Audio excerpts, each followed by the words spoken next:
17절 말씀으로 함께 하겠습니다. 내가 보니 여섯째 인을 떼실 때에 큰 지진이 나며 해가 총단같이 검어지고 온 달이 피같이 되며 하늘의 별들이 무화과 나무가 대풍에 흔들려 선 가시리 떨어진 것 같이 땅에 떨어지며 하늘은 종이 축이 말리는 것 같이 떠나가고 각 산과 섬이 제자리에서 옮기우며 땅의 임금들과 왕족들과 장군들과 부자들과 강한 자들과 각 종과 자주자가 불과 산 바위 틈에 숨어 산과 바위에게 이르되 우리 위에 떨어져 보좌에 앉으신 이의 낫에서와 어린 양의 진노에서 우리를 가리우라. 그들의 진노의 큰 날이 이르렀으니 누가 능히 서리요 하더라. 아멘. 오늘은 계시록 6장입니다. 매주마다 이렇게 계시록을 각 장별로 각 장마다 그 핵심된 요약된 말씀으로 매주 이렇게 계시록을 강론하게 되었습니다.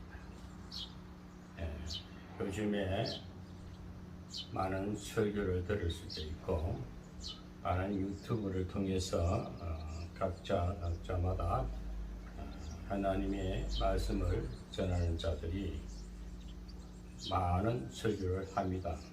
저는 저 나름대로 와을 서신과 또 사도 요한 또 이렇게 사도들의 그때 예수님 이후에 체험하고 본 대로 그 당시의 상황에 막 하나님 예수님과 동행하며 그 사건 속에 일어난 모든 일들을 기록된 것이 오늘 우리에게 주신 하나님의 말씀인 성경입니다. 성경을 성경대로 정확하게 그대로 전하는 것이 가장 합리적인 것이 아닌가 생각하고 저는 또 계시록을 이렇게 매주 각 장마다 설교 강론을 합니다. 정말 계시록을 이렇게 함부로 강론한다는 것은 어려운 일입니다. 왜? 계시록은 풀기가 어렵고 자칫 풀게 되면은 자칫 잘못 설교하게 되면은 이단이라는 얘기를 들을 수 있고 또 오늘날 계시록 구약의 다니엘서 이런 환상을 보고 앞으로 되어질 일을 예언하는 것, 또 이 시대에 이렇게 또 이런 일이 있을 것이다 예측하고 예언하는 것, 참 위험한 거예요. 저는 성경을 아무리 봐도 예수 재림에 대해서는 소망의 메시지지 예수 재림은 언제 어떻게 올 것이다. 우리에게 이 어려운 이 시대에 살면서 인생을 살면서 어려울 때에 소망을 가지고 소망 대신 예수님이 항상 가까이 있으면서 어려울 때 도와주실 것이다 하는 것이지 그 예수님이 구름을 타고 간 대로 다시 올 것이다 이렇게 단정하는 것은 잘못된 설교요 잘못된 선포라고 생각을 합니다. 저도 이렇게 매주마다 이렇게 계시록을 강론하는 것은 성경 그대로 그때 상황에 사도 요한이 예수님 이후에 모습에서 환상을 보고 쓴 내용인데 아마 그때 시대 상황에 로마 제국 통치하에 있을 때에 그 어려운 가운데 있는 하나님의 구원받은 백성들에게 소망을 주기 위한 메시지가 아닌가 이렇게 해석하고 싶습니다. 그래서 이 계시록은 이 내용을 쭉 읽어보면은 상징적인 것이지 그 예를 들어서 상징적으로 이렇게 그때 사도 요한이 기록한 것입니다. 오늘 6장에서도 나오는 거 보면 1장에서 6장 1절에서 9절까지는 보면은 예수님이 봉인을 뗀다 그랬어요. 봉인을 뗀다 그랬어요. 그게 나오는 흰색, 흰말, 또 검은 말, 또 청황색 말, 붉은 말, 이런 이제 말들이 이렇게 나오는데 다 그때 그 말을 상징해서 그때 일어난 그 당시에 일어난 일들이 아니겠느냐 이렇게 생각하고 싶습니다. 계시록을 상징된 이 상징들로 씌어진 요한계시록을 우리가 먼저 제가 말씀을 드리고 싶은 것은 계시록은 쉽게 이해하기 힘든 온갖 이미지의 상징들로 가득 차 있다. 금방 말했듯이 흰말, 붉은 말, 검은 말, 청황색 말, 색깔별로 나오는 게 상징적인 것이지 무슨 말이 빨간 말이 있고 흰 말은 있을 수 있어요. 붉은 말이 있고 검은 말도 검은색도 말도 있을 수 있죠. 그런데 이제 상징적이라는 것을 먼저 우리가 알아야 되겠습니다. 그래서 여기 보면은 흰말 탄 자가 등장하고 또 여기에 12절에 보면은 태양이 검게 변한다 했습니다. 달이 핏빛으로 물든다 했습니다. 그 별들은 바다로 떨어지는 별이 우르르 떨어진다는 것이 나오고 또 괴상한 짐승들이 나타나 설치된다. 이것들은 모두 무엇을 말하는 것일까요? 다 상징적인 것입니다. 그래서 어떤 계시록 이렇게 푸는 사람들의 얘기를 들어보면 어떤 이들은 요한계시록이란 얘기가 우리가 살고 있는 세상에서 앞으로 일어날 종말의 사건들이라고 미리 기록한 것이다. 이렇게 해석하는 사람도 있습니다. 저는 이거를 부인하고 싶습니다. 절대 하나님은 이 천지 창조, 이 지구촌을 망가뜨리는 일은 없을 것이라 생각합니다.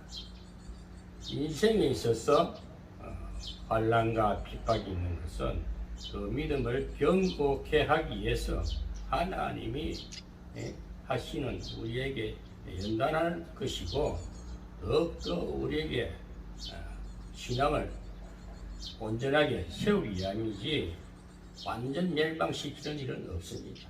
인생사를 그대로 인생사에 있어서 하나님이 여전히 하나님이 함께 하시면서 동행하는 신앙생활을 견고케 하면서 또 인생은 한번 살다가 가는 인생이기 때문에 영원한 나라가 있다. 그래서 이 땅은 언젠가는 가야 된다는 항상 인생 여정론에 우리가 비추어보면은 성경은 항상 소망적이라는 것입니다. 그 계시록 강에도 여러 가지 환난과 별이 떨어지고 해가 하늘이 종이 죽이 말라 찢어지는 소리가 나는 거 하고 다 뭡니까 그때 하나님의 백성들은 그렇게 해서 연단돼서 하나님께 더 가까이 가는 것이고 불신자들은 멸망받는다, 망한다 이렇게 생각하면 됩니다.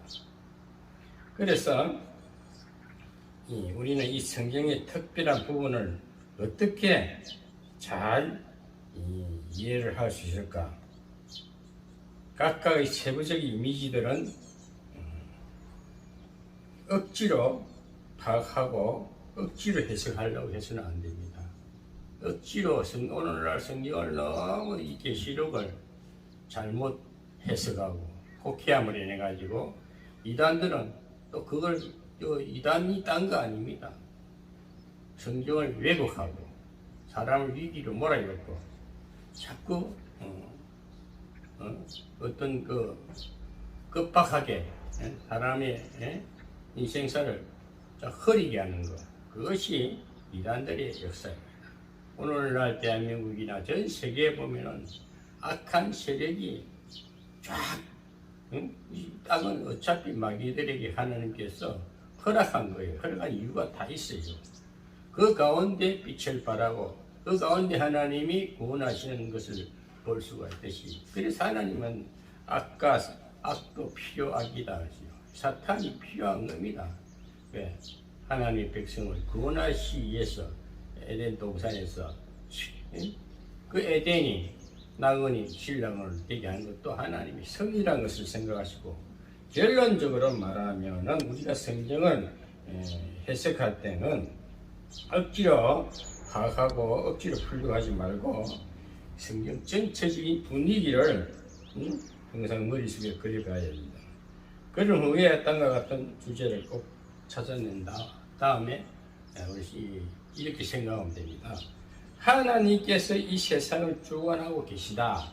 어떤 상황도, 어떤 악한 세력, 어떤 것도, 이 피조 세계에서 일어나는 어떠한 사건도, 상황도 결국은 하나님이 통치 안에 있다.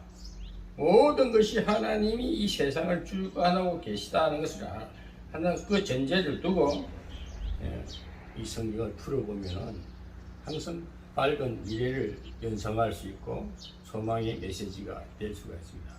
결코 인생이 좋은 말이든 세상이 결코 설사 이 지구촌이 멸망하는 때가 온다 할지라도 새로운 하나님이 신천지를 만들 계획이 있어서 이 지구를 한번 이렇게 막 없애야 되겠다, 파괴시켜야 되겠다 하면 그 하나님 계획입니다.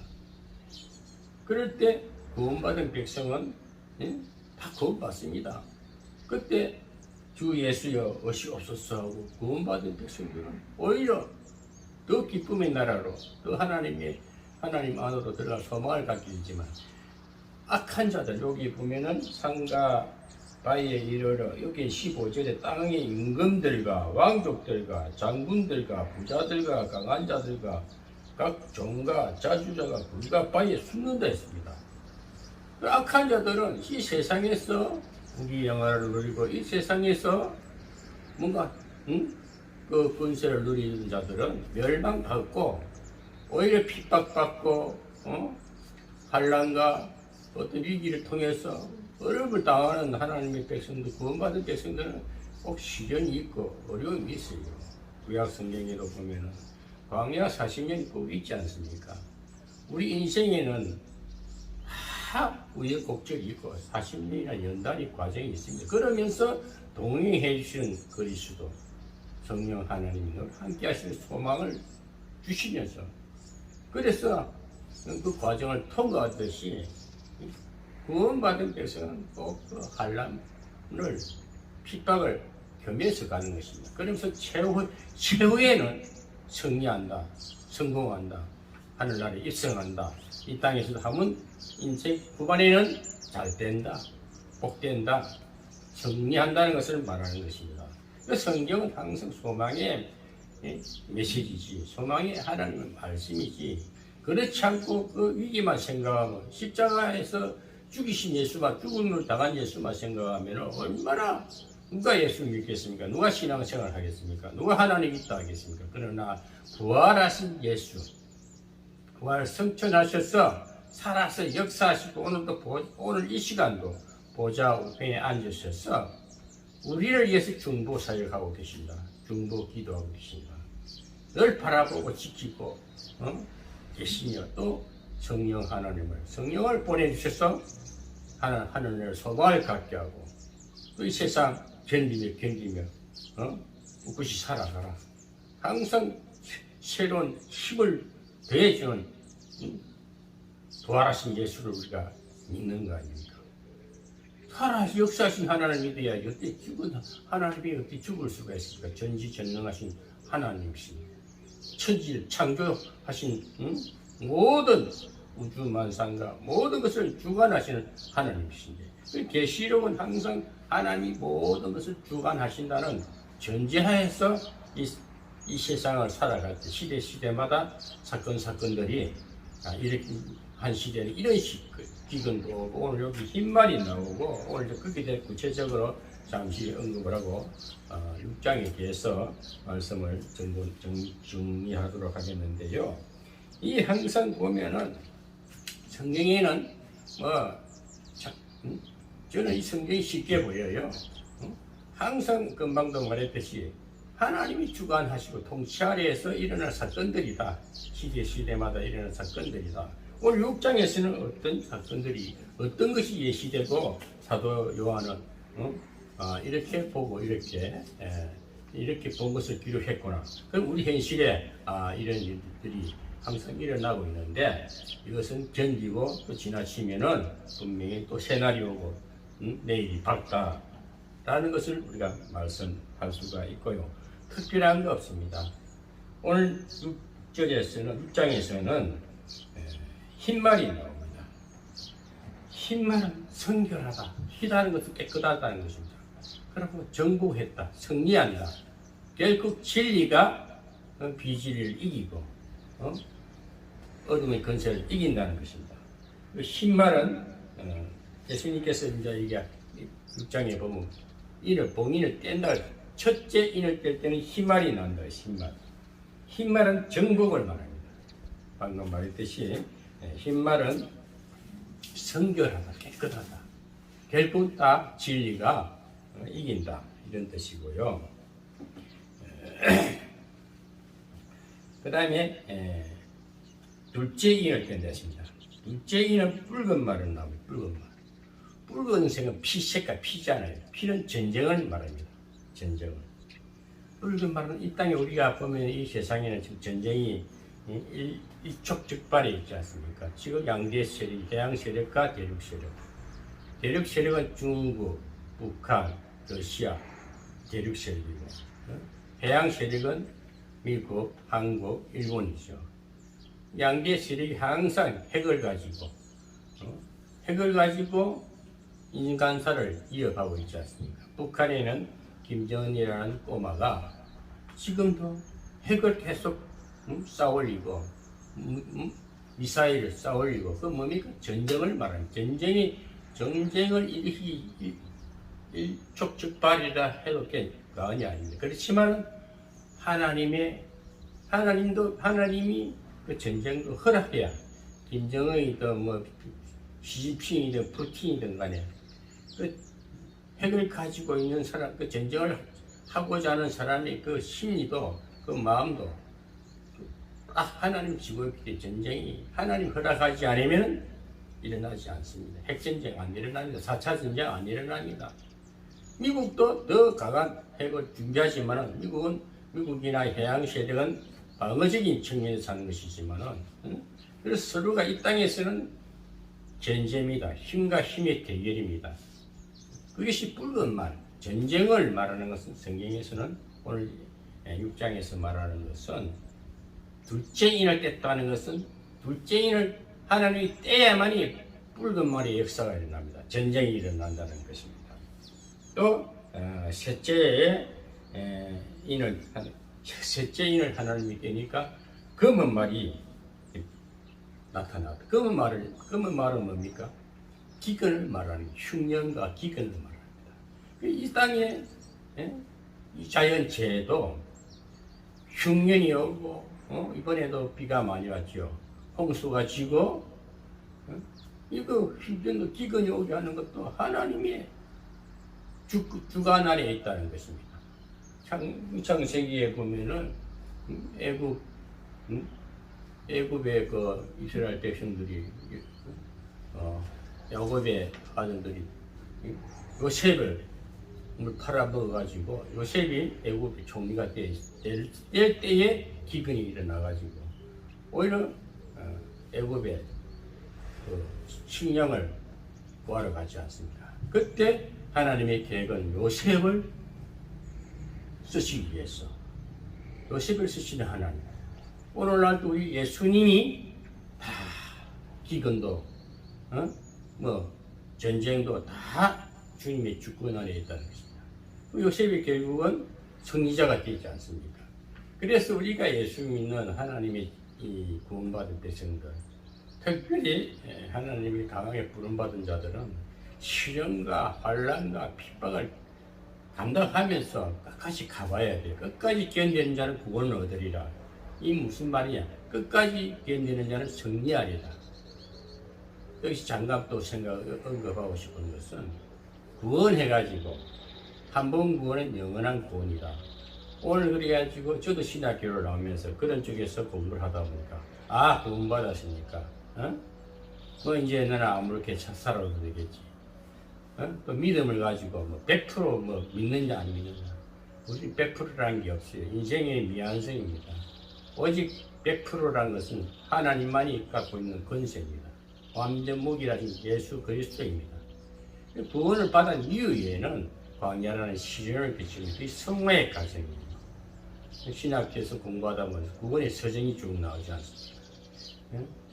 중생하고 나서 또 계속 우리의 성화의 과정을 거쳐서 영화에 이르기까지는 이 땅에 영원한 것은 우리가 이 땅을 떠난 이후에 천생의 삶을 말하는 것입니다. 그래서 이 과정은 성화의 과정은 성령이 인도하신 견인입니다. 그렇게 해서 구원 이후에도 항상 우리 성화라는 것은 자꾸 어두운 데 들어왔던 제약이 무너지고 빠져나가고 새로 거듭남의 역사가 점진적으로 일어나는 것을 영성적 치유사역이라고 해요. 우리 이런 것을 알고 전반적 인생의 흐름이 하나님이 하시는 사역이다. 각 개개인에도 다 적용이 돼. 이 인생사, 지구촌에 일어나는 역사가 수천 년 전부터 일어난 일들이 다 하나님 주관 안에 있다는 것을 알면은 각 개개인에도 위기가 오고 환난이 오고 핍박이 오고 어떤 상황이 벌어져도 주님이 동행하시다. 그 믿음 가지고 그것을 100% 인정할 정도로 믿어진다면 참 대단하죠. 그렇지만 우리는 100%라는 건 안 돼. 하나님 100% 만들어 주시기까지는 하나님 동행하는 것 자체를 100% 믿고 순종할 때에 그래도 안심하고 또 가고 왜? 항상 우리에게는 악한 것도 같이 접근해서 우리를 상하게 하려고 넘어뜨리려고 그러면서 또 연단되고 성장되는 게 신앙들이 성숙에 이르기까지 된다. 그래서 저는 영성하는 것은 아주 잘 빚어진 모습, 잘 단련된 신앙의 모습. 그래서 거룩을 닮아가는 거예요. 그래서 우리는 100%를 아닐지라도 거의 주님의 동행하신 믿음으로 따라가는 게 이 신앙생활입니다. 오늘도 이 계시록도 간단해요. 뭐 붉은 말이 나오고 그런 전쟁도 일어나는 겁니다. 땅에서. 또 그분 말하면 기근이 일어나는 겁니다. 이번에 홍수재해가 있었지 않습니까? 지금 지구촌에 엄청난 사건들이 일어나고 있어요. 우리가 요즘은 이 시대가 요즘에는 완전 세계화 시대이기 때문에 이제는 핸드폰 하나면 모든 세계 정보를 다 알 수가 있고 모든 것이 열려 오픈되어 있는 게 뭡니까? 하나님께서 하시는 과학이라는 이 인생의 지혜를 주셔가지고 모든 세계가 다 열려 있으니까 이제는 삐답게 열려 있기 때문에 어둠들은 역사하지 못하고 결국 다 진실 앞에 드러난다는 겁니다. 그 말씀을 증거하면서 생각이 나서 하는 얘기인데 우리나라 정치 상황을 보십시오. 얼마나 좌파 세력들은 어둠의 세력이지 않습니까? 사탄의 세력이지 않습니까? 그들은 지금 보세요. 얼마나 거짓말을 능수능란하게 잘하고 얼굴 철판 깔고 양심이 없어요. 너무 뻔뻔해. 이재명이라든지 문재인이라든지 이번에 또 뭐 우리 우파 쪽에도 조그마한 꼬마 이준석이라는 애가 뭐 당대표를 1년 정도 했는데 그 다 거짓에 쏘가가지고 그런 것들이 그 뭐 술수를 통해 가지고 하지만 결국 드러나지 않습니까? 아무리 포장을 하고 거짓을 하고 아닌 것처럼 우겨도 진실 앞에는 다 드러나게 되어 있습니다. 그래서 사실상 진실을 가지고 마음에 신앙이 있고 정말 양심이 바르고 신실한 사람들은 말을 잘 안 하잖아요. 우리 알면서도 바라볼 뿐이고 언젠가 그러다 한마디를 가지고 폭파시켜야 돼요. 없애버려야 돼요. 우리나라 지금 현재 대통령 윤석열 대통령께서도 그분이 말을 못하겠습니까? 생각이 깊지 않습니까? 어떻게 말을 잘해서 한 방에 조져버릴까? 그런 마음이 없겠어요. 그렇지만 이 정치 세계든 세상에 일어나는 모든 일들이 보면은 서로가 전쟁입니다. 전쟁. 영적 전쟁은 보이지 않는 전쟁은 말로서 싸우는 거예요. 그게 심하면 이제 무기를 가지고 터뜨려 버리면 심각한 인재가 되죠. 심각한 악재가 돼가지고 아는 사람이 고통을 당하지 않습니까? 세계 역사를 쭉 볼지라 독일의 히틀러 같은 사람은 어릴 때 부모 없이 큰 좀 부실한 가정에 태어났어요. 기독교를 또 알아야 돼. 김일성이 또 기독교를 알아야 돼. 성경을 가지고 전부 다 그 위치에 앉아가지고 왕노릇 하지 않습니까? 예? 종교 집단이 똑같아요. 좌파세력. 원래 기독교 내부도 이단들은 하나님 자리에 앉아가지고 그 군림하는 거예요. 하나님 다 보고 계시지 않겠습니까? 용납하시겠어요? 그 인생 후반에 만약에 종말이 있다면 그 종말 때는 그들은 멸망받고 핍박받던 구원받은 백성들은 다 승리한다. 하나님 품속에 들어간다. 이렇게 생각하면 성경 어디를 봐도 소망이다. 소망 메시지라는 것을 알면 되겠습니다. 또 넷째 이는 청황색 말이라 했습니다. 청황색 말은 죽음을 말하는 시체. 죽음. 청황색. 색깔이 무리꾸리하게 참 기분 좋지 않지 않습니까? 청황색. 죽음을 말하는 것입니다. 그리고 다섯째 인의 개봉과 더불어 제단 아래에서는 심판을 재촉하는 순교자들이 호수가 들린댔습니다. 다섯째 인 9절에 보면 다섯째 인을 떼실 때 내가 보니 하나님의 말씀과 저희의 가진 증거를 인하여 죽임을 당한 영혼들이 제단 아래에 있어 큰 소리로 불러 가로되 거룩하고 참되신 대주제여 땅에 거하는 자들을 심판하여 우리 피를 신원하여 주시 아니하시기를 어느 때까지 하시려나이까. 핍박을 당하다가 이 세상에서 핍박당하는 순교자들이 하나님의 제단 아래에서 그 요한 사도가 그 환상을 보니까 하나님의 그 제단 앞에서 순교자들이 호소하는 거예요. 왜 세상에 저 악한 자들 언제까지 저렇게 두겠나이까? 왜 심판하지 않습니까? 그 언제까지 그렇게 바라봐 보고 계십니까? 하고 호소하는 것을 이 순교자들이 하늘나라에서 호소하는 것을 본 것입니다. 우리 하늘나라 이 땅에 핍박을 받으면 상급이 있다 하지 않습니까? 이 순교자들이 가장 하늘나라에 큰 좀 멸류관을 받듯이 오늘 우리가 이 땅에 살면서 이 요한 사도가 볼 때도 하늘나라에 가보니까 순교자들이 저렇게 하나님 앞에 이렇게 호소하는 것 보게 됩니다. 하나님은 그 호소를 듣습니다. 그러나 같이 기다리신 하나님. 그 순교자들이 애절한 호소를 듣고도 이 땅에 일어날 사건을 함부로 결정 내리지 않는다는 거예요. 그러니까 하나님은 또 참고 영원히 기다려 주신 하나님. 왜 악한 자들 그들도 하나님이 주신 피조물입니다. 회개할 기회를 항상 주신다는 것입니다.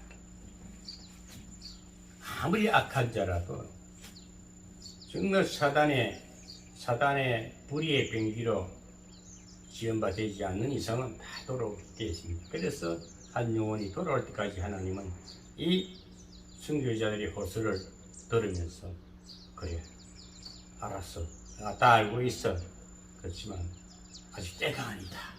하나님께는 언제일까요? 그건 하나님만이 아는 것입니다. 주님도 그랬잖아요. 응? 주님이 다시 올 날 이 지구 종말이고 어떻고 해도 오직 그는 하나님이 주권에 있기 때문에 나도 모른다. 여러분 그렇게 생각하면 됩니다. 하나님은 사랑이십니다. 끝까지 기다리시고 또 기다리시고 영원히 기다리시고 돌아오기를 회개하기를 기다리십니다. 그렇게 생각하면 오늘 성경은 쉽습니다. 오늘 계시록 6장도 이렇게 풀어버리면 되는 거예요. 이 땅에 기근이 온다, 온다, 전쟁이 난다. 전쟁이 나도 전쟁은 전쟁이 영원히 전쟁이만 있으면 이 세상 누가 살겠어요? 그러나 이 세상은 하나님이 적절하게 연단도 하시고 환난도 주시고 때로는 자연재해를 통해서 자연재해가 있고 나면 또 새로운 세계가 열리지 않습니까? 꼭 보면 취약지구 아주 못 사는 빈민촌에 보면 물재앙이 임하면 홍수가 나면 심각한 문제가 되지. 왜 그걸 조금 희생당하는 자들이 있겠지만은 그러나 그들의 영혼은 하나님께 있고 또 이 세상에 새로운 그 지역을 발전시키고 새롭게 해주시기 위해서 약한 부분을 하나님께서 죄를 통해서도 이렇게 손을 보신다. 항상 그렇습니다. 우리 대한민국이 70년 역사를 뒤돌아보면서 얼마나 어려웠던 시절이 있습니까? 저도 전쟁 이후에 전쟁이 1950년도 일어났는데 제가 태어난 날은 1955년도입니다. 전쟁 이후에 태어났지만 그 당시에는 정말 보릿고개도 있었고 전쟁 이후에 물자가 없었고 신발이 없었고 집신을 신고 다니고 운동화를 신고 다니는 자식들을 보면 부잣집 자식으로 생각하고 저도 어릴 때 어머니가 살아계실 때는 운동화를 꼭 사주었어요. 얼마나 그 신발이 좋았는지. 운동화 신는 집안이 별로 없었어요. 전부 집 친구들은 할아버지들이 삼아준 집신을 신고 다니고 그랬었어요. 비가 오면은 집신도 못 신었어요. 그런 어려운 시절이 있었기에 그래서 우리나라는 또 선교사들이 들어와가지고 또 정말 무시하고 무지하고 성경책을 찢어서 담배를 말아 피우고 그렇게 암흑한 나라에 복음이 들어오면서 그 한 줄기 삐뚤이 들어와서 그 희생한 피가 대한민국을 이렇게 좋은 나라로 만들었습니다. 불과 100년도 안 됐어요. 이제 70년 역사입니다. 그렇지만 우리는 양대 세력이 지금도 붉은 세력과 마주치고 있지 않습니까? 세상 세계를 전체를 봐도 양대 세력이 있듯이 대륙 세력과 해양 세력이 딱 서로 양대 세력이 있어요. 그러면서 서로 견지하면서 결국은 하나님의 나라, 하나님이 주권 안에 있는 물론 다 주권 안에 있습니다만은 하나님 편에 있는 자들은 하나님 편에 있는 해양 세력, 민주 국가는 하나님이 지키십니다. 그러나 결코 이 어둠의 세력들은 망한다, 멸망시킨다. 하나님이 결코 이 대결 속에서 성장시키고 악한 것이 더 악한 만큼 여기 또 강하게 더 성장될 수 있어요. 그걸 알아야 돼요. 하나님의 사역은요, 참 보면은 오묘하면서도 결코 승리하시는데 자기 백성을 지키신다. 구원받은 백성들을 지키신다. 이렇게 우리가 하나님은 항상 내 편이다라는 것을 생각하면 성경은 쉽게 풀어지고 또 앞으로 신앙생활 그렇게 생각하고 아무리 세상 만사가 어렵다 할지라도 나 하나님이 함께 하신다. 이 믿음 갖고 사시길 바랍니다. 오늘 그래서 계시록 6장은 이렇게 색깔별로 나오는 그 상징적인 짐승들, 말이 흰말, 검은말, 붉은말, 청황색 말. 이것을 이렇게 이 세상에 일어난다. 나는 그 상징적인 사건이라고 생각해야 되지. 그 지나치게 억지로 풀지 마시기 바랍니다. 그리고 해가 해가 어두워지고 검어지고 큰 지진이 나오고 달이 피같이 되고 세상 환란을 말합니다. 시대마다 환란이 다 있습니다. 오늘도 우리 지구촌을 보면서도 항상 그런 위기 가운데 있어도 결코 지구가 망하는 일이 없어요. 인생이 좀 파멸되고 그들은 파멸자들은 오늘 말씀과 같이 땅의 임금들, 땅에서 왕노를 하는 자들, 왕족들, 장군이라고 권세 있는 자들, 돈 많다고 하는 부자들, 뭐 누구를 막느라 하나님 백성 구원받지 못한 백성들은 멸망받는다. 그러나 하나님의 백성들은 구원받은 백성들은 하나님 앞에 품속에서 안전하다 이렇게 생각하면 되겠습니다. 그래서 오늘날도 하나님의 큰 진노 앞에 누가 서리요? 우리 항상 하나님을 경외해 두려운 마음으로 하나님을 사랑해요. 방종 방탕 구원받았다고 함부로 살고 돈이 되지 못하는 그런 삶을 살지 마시고 항상 구원받은 백성은 더 거룩을 쫓아서 하나님을 본받아서 오늘 선지자들 사도들의 그 신앙을 본받아서 내일의 소망을 갖고 항상 승리하며 살아가는 주님의 백성들이 되기를 주의 이름으로 축원합니다.